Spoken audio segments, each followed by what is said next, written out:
A low-weight, rear-wheel drive, rear-engine French hatchback with forced induction, sounds like the perfect recipe for an engaging city car, no? Well, that's what we hoped for when the latest generation of Twingo was unveiled at the 2014 Geneva Motor Show.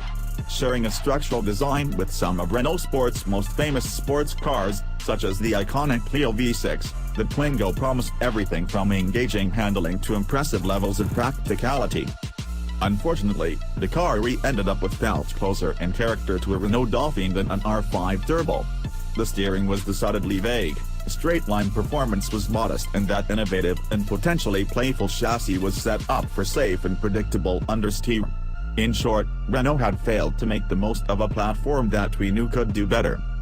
2 years on from the Twingo's initial launch, however, it looks like Renault has recognized the error of its ways.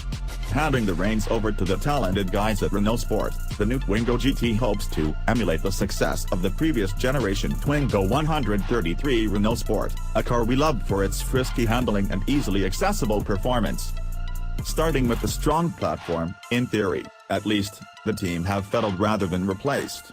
With no space to fit a new engine, the strongest motor in the current lineup, an 898cc turbocharged triple, has been treated to a revised air intake, a stronger turbocharger and new engine mapping. Combined with a new exhaust system, power is up to 108 bhp while torque rises to 125 pounds-foot, that's 19 bhp and 25 pounds-foot more than the current most powerful Twingo. Chassis-wise, the GT also receives all-new shock absorbers, a stiffer anti-roll bar and tweaked suspension to sharpen up the handling, with variable ratio steering and new electronic stability program (ESP) mapping promising livelier on and over-the-limit dynamics. Turn the key and the 0.9-liter engine fires into life with a distinctive offbeat 3-cylinder thrum. It's noticeably louder than the standard car thanks to a new twin-pipe sports exhaust, but it's not as sonorous as the characterful triple found in the new 1.0-liter Fiesta ST line. Plant your right foot, however, and the engine impresses with its newfound willingness to pull from lower revs. Thanks to shorter gear ratios and the revised turbocharger, the GT feels positively sprightly on Paris's tight and technical inner-city streets, accelerating with far more urgency than the lesser engines in the range. The engine's response isn't perfect, though.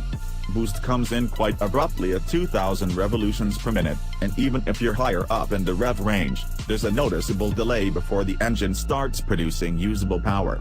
Granted, this isn't so much of a problem when driving on fast and flowing B roads, but it can make smooth city driving a challenge when you are continually on and off the throttle. Country roads highlight a different limitation in the form of poor body control. The boffins at Renault Sport may have made tweaks to improve the standard car's chassis, but it's certainly no Clio RS. Turn into a relatively quick bend and the body pitches on its springs, taking a moment or two to settle before it shimmies its way out the other side. Throw in a mid-corner bump and the resultant instability can be enough to trigger the retuned especially.